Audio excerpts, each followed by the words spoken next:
Have we finally hit the bottom? There are hot comics on this list that have officially become so affordable that they're trending. Let's get into it. Another week, another list. Got the comic sensei in the casa. Hit the like and subscribe. And Russ, why don't you introduce number 10? Number 10 on the list, Batman Adventures 12. We all know this as the perpetually relevant key that is the first appearance of Harley Quinn in comic books.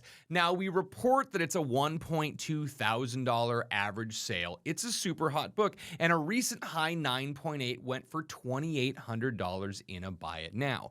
Normally, we wouldn't be talking about a book that's so expensive except for the fact that we are seeing a 183% increase in copies sold this week. This book is absolutely trending. People are absolutely spending money on it. But after multiple failed Harley Quinn movies, why are we talking about it this week? Because despite any lulls found at the box office, we're going to keep seeing Harley Quinn make appearances, let alone the fact that Joker 2 is slated for next year, featuring Lady Gaga. We also have James Gunn, who you know is going to have to utilize Joker, and he would be a fool not to utilize Harley Quinn at some point in this world building that he's doing. And then let's chat about this recent isekai trailer. When a character in a narrative is transported to a different world other than their own, it's called isekai, especially a manga style, which is going to be featured on screen with Harley Quinn and Joker both. This anime looks stunning, fabulous, and I was kind of surprised how much I want to see this. I absolutely agree. Suicide Squad Isekai looks incredible, and the fact that DC's Infinite Earths lends itself to the DC characters going to other worlds that they haven't experienced before, it totally makes sense. A really great Batman DC anime, Batman Ninja, was released in 2018. That was another one of those where stylistically it's very, very cool. And I love to see the manga anime aesthetic crash into the DC world. The characters just look so cool. Number 9 on the list is Marvel Superheroes Secret Wars issue number 7, debuting in 1984, seeing $20 average sales and $330 for a CGC 9.8. When this book came up on Spec Radar years ago, it's because of She-Hulk. This is the first time that She-Hulk battles Titania, but there's another key moment in this comic book, and it's the first appearance of Spider-Woman Julia Carpenter. We got confirmation a while back that Sydney Sweeney was going to portray Spider-Woman, which spiked this book up initially. Well, we got a quote recently describing this movie that a lot of people thought wasn't going to happen as a thriller. Not so much an action movie. They're definitely taking some risks over at Sony, putting a lot of money into animation, but also mature R-rated films, kind of going the DC route. I'm thinking Craven here. And now with Madam Web, a thriller being described, as has people really keeping an eye on this book, mostly because it hit heights of over $600 at one point. Now that you can get it for $330, the most recent sale was $225, an increase of 138% says that people are definitely going to be watching this movie next year in February when it drops. With the recent passing of an incredible comic book icon, John Romita Sr., we felt it only fitting to bring up another one of his very, very underrated artistic projects. Number 8 on the list, Barbie number 1. We are seeing $10 average sales and a high CGC 9.8 of $299. And yes, John Romita Sr. did the interior art. People don't know about that, No, they don't. They definitely get a nice grin when people are informed about the legend being tied to Barbie number 1. There's an increase of 167% after Margot Robbie, Ryan Gosling, the trailer for Barbie dropped. It actually looks pretty fun. A lot of people don't realize there's an actual Barbie cartoon that is absolutely fantastic. I grew up with infants and little kids in the households. My sisters and brothers are all 10 years younger than me. You got to watch Barbie, the animation. It's hysterical. And you can definitely see that they're pulling a lot of the comedy from that type of narrative, a realistic version of this fantasy world. But this is live action. Even their feet aren't flat. They have arches as human beings in the trailer. It looks really funny. But what I find interesting is that they've actually kept it really, really tight, not letting anybody know anything about this movie. Even with them keeping the plot tightly under wraps, this book is still causing a 167% increase in copies sold. Now, as far as graded copies go, there's only 46 copies at a 9.8 on the CGC census. And you would think with as much time as we knew about this movie, more copies would be there. We're still just kind of seeing the fandom. Are we going to see just the Barbie fans or just the comic book people? As the trailer says, if you love Barbie, you're going to love this movie. If you hate Barbie, you're going to love this movie. I'm excited to see it. It really looks fantastic, and the cast is incredible. The movie drops in 2 weeks, July 21st. We're already hearing rumors of Ryan Gosling getting a Ken spinoff, and seeing that there is a review embargo, they're really trying to keep this under wraps. I'm excited to see where they take us. And utilize Code Tom 101 on the best comic app in existence. It's called Key Collector Comics if you want to support the show, but enhance your comic collecting.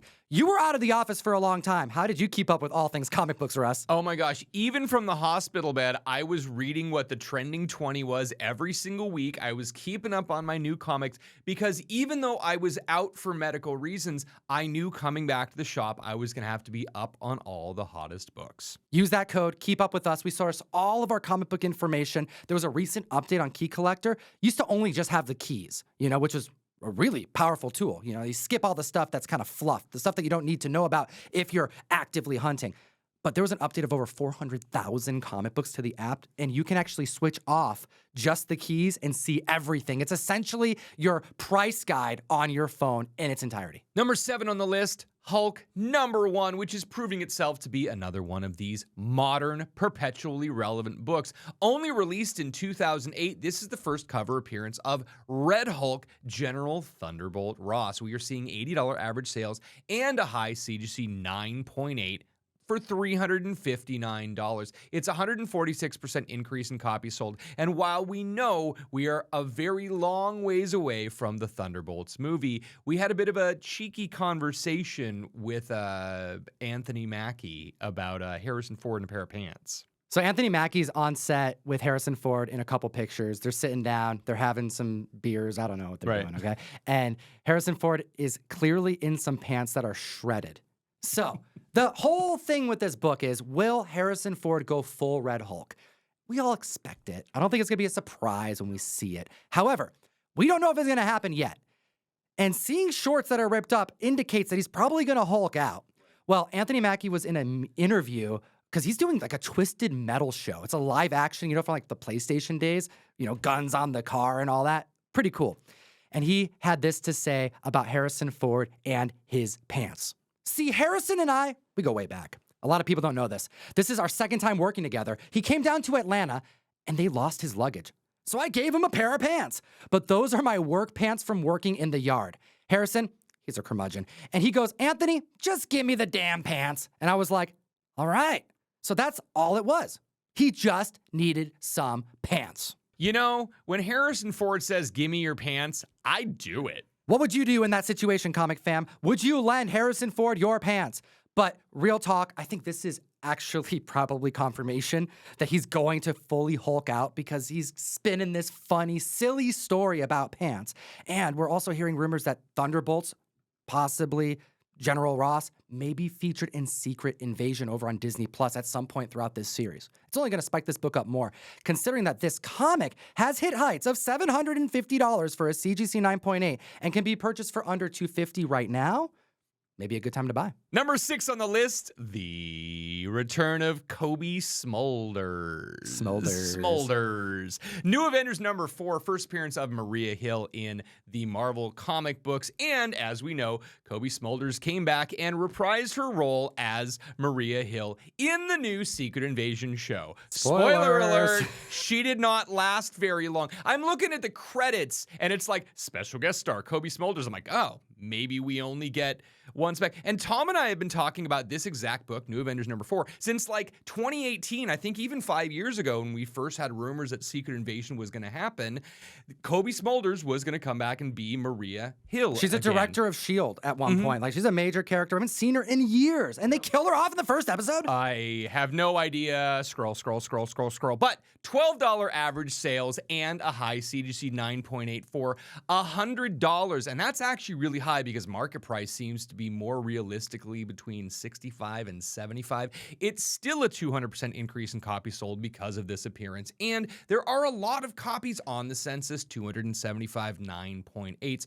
Realistically, if you could buy a copy on eBay for $65, you could probably go get a really nice looking raw copy for between 10 and 15 bucks. Grade it yourself and even save some money. I love the cover. It's an absolutely beautiful cover. And really, this is probably not one of those books that's going to spike to an incredible high. The all-time high was $156, and that was back in January of 2022. So hold tight on this. Even if you're a Maria Hill fan, I really don't see this book going up a whole lot. Join the mystery mail call. We need your support. We've been doing this video for over 5 years. We hit our 5-year anniversary just last week.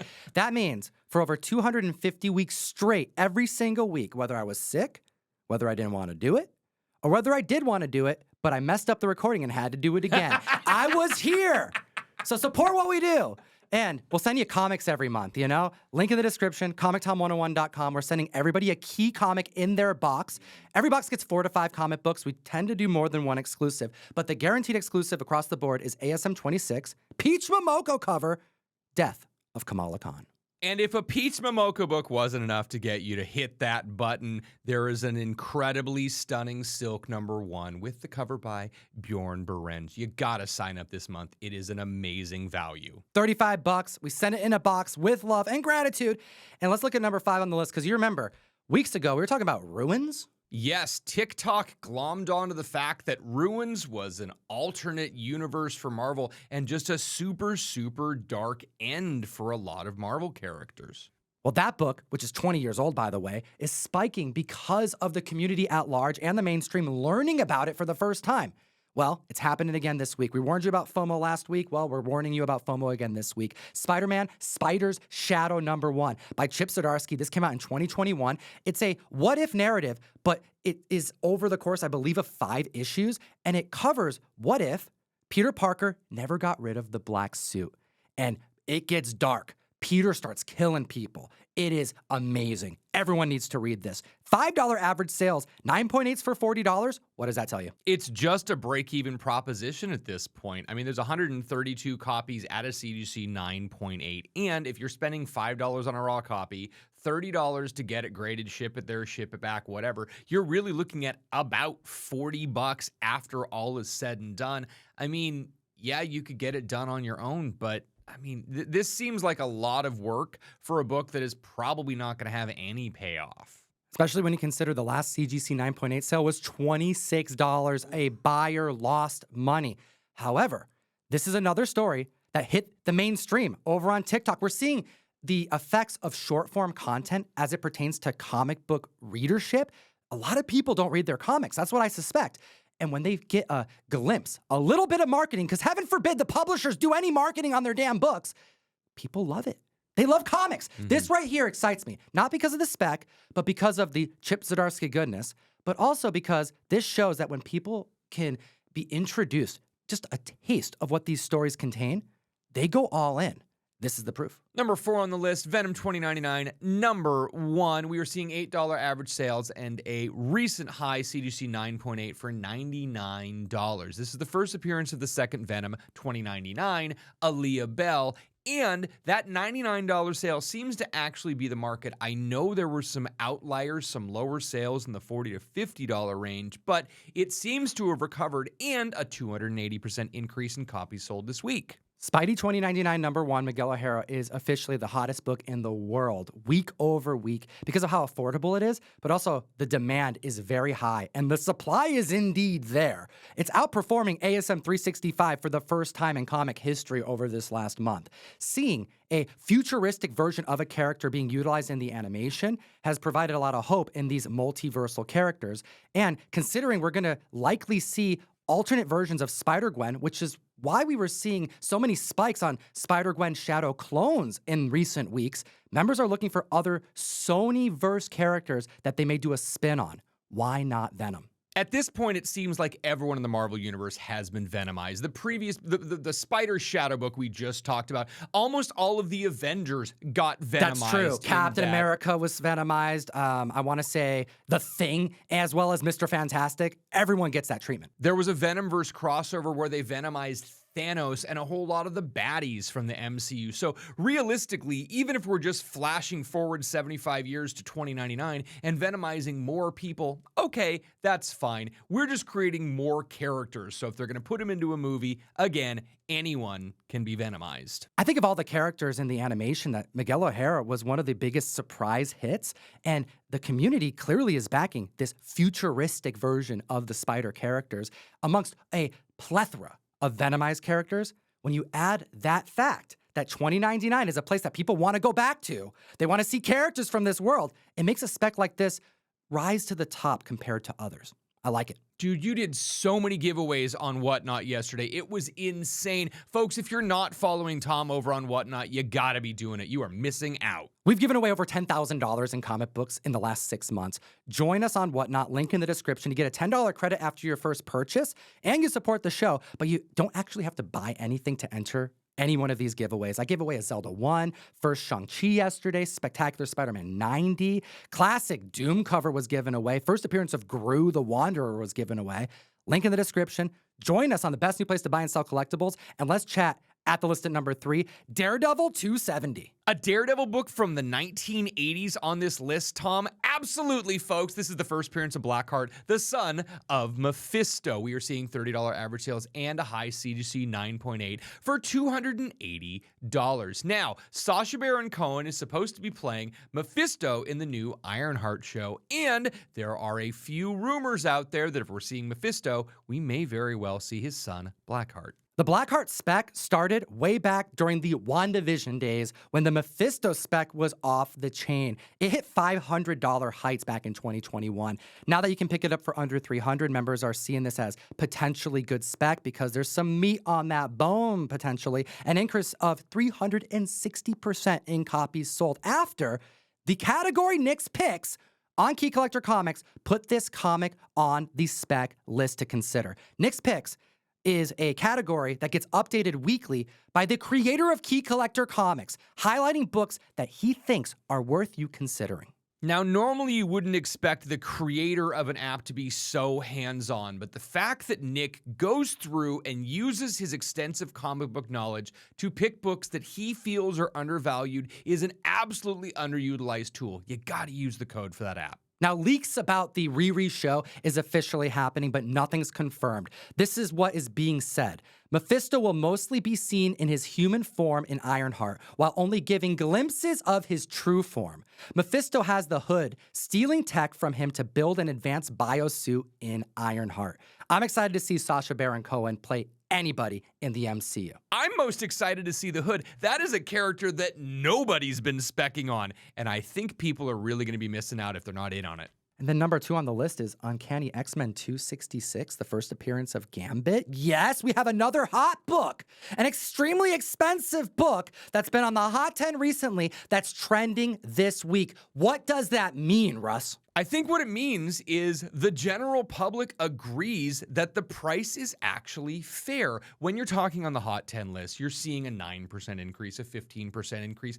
and you may see books on there that just have an outlier price. And is that going to be the new market value? With Uncanny X-Men 266, for it to show up on the trending list, that means it's really recent high prices are exactly what everyone thinks is fair. When we're seeing that it's $775 for a high CGC 9.8, there are a ton in the $720 to $750 range. And for newsstands to be between $2,500 and $2,800, that seems to be a price that everyone in the market agrees on, not just one or two people that are trying to buy the best copy. The average high sale is $260 for a raw copy. When a book is so hot and then at the same time starts to trend aggressively, it means that the adjustment period is possibly coming to an end, at least as it pertains to this book. And not to mention, we were just talking about this same thing that another book on this list was experiencing, Batman Adventures number 12. We're hearing Channing Tatum may possibly finally be taking on the role of Gambit in Deadpool 3. Not confirmed. You know, we do have Ben Affleck confirmed as being on the set, likely taking on his former role as Daredevil again.